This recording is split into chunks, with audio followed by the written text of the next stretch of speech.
ప్రభుత్వ మహిళా కళాశాలలో నిర్వహిస్తున్నటువంటి సావిత్రిబాయి పూలే 194వ జయంతి పురస్కరించుకొని మరి ఈ కార్యక్రమానికి విచ్చేసినటువంటి చైర్మన్ గారు సిడబ్ల్యూఎస్ చైర్మన్ లక్ష్మణ్ చైర్మన్ గారు ఇక్కడికి రావడం సంతోషకరం.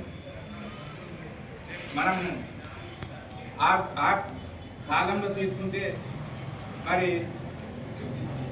సావిత్రిబాయి పూలే ఆ కాలంలో బయటికి రాలేని పరిస్థితుల్లో స్త్రీ అంటే ఒక అబల కాదు, ఒక శక్తి అన్నట్టుగా ఈ దేశం మొదటి పంతులమ్మగా ఎదిగి ఈనాడు ఎంతో మందికి స్ఫూర్తిదాయకంగా గెలిచినటువంటి గొప్ప వ్యక్తి సావిత్రిబాయి పూలే గారు.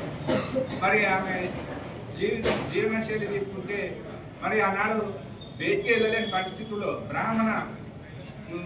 బ్రాహ్మిన్స్ లేడీస్ కూడా బయటికి రాలేని పరిస్థితుల్లో ఒక పురుషులు మాత్రమే చదువుకోవాలి బ్రాహ్మిన్స్ అన్న కాలంలో మరి వాళ్ళకు కూడా చదువు నేర్పించి మరి అందరూ సమానంగా ఉండాలి.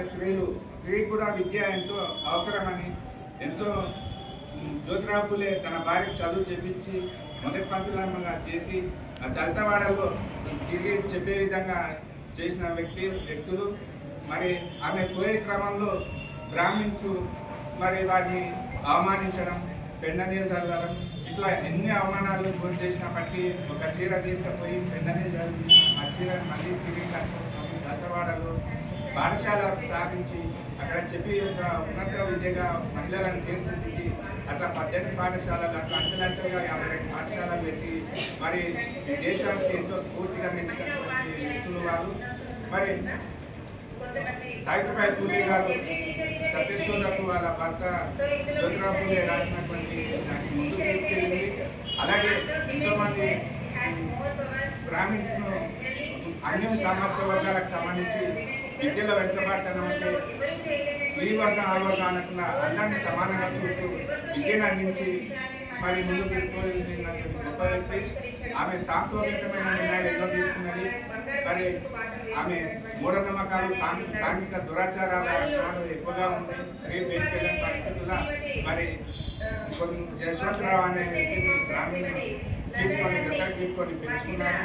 అప్పుడు 96లో 1896లో తేలియాలు వచ్చినప్పుడు 2000 మందికి పైగా వారికి ట్రీట్మెంట్ చేయించి వారికి భోజన అవసరం చూసుకున్నారు. 97లో ఆమె చనిపోవడం దురదృష్టకరం ప్లేవ్యాధితో.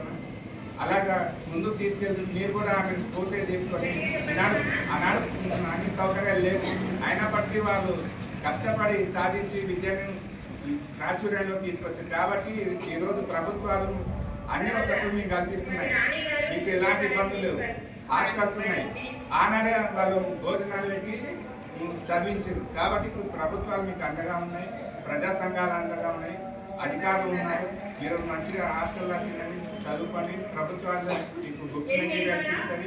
మీరు ప్రభుత్వ కళాశాలలో చదివి మంచి ర్యాంక్ తీసుకోవడానికి ఆమె స్ఫూర్తిగా తీసుకొని అన్ని రంగాల్లో మీరు ముందుండాలి.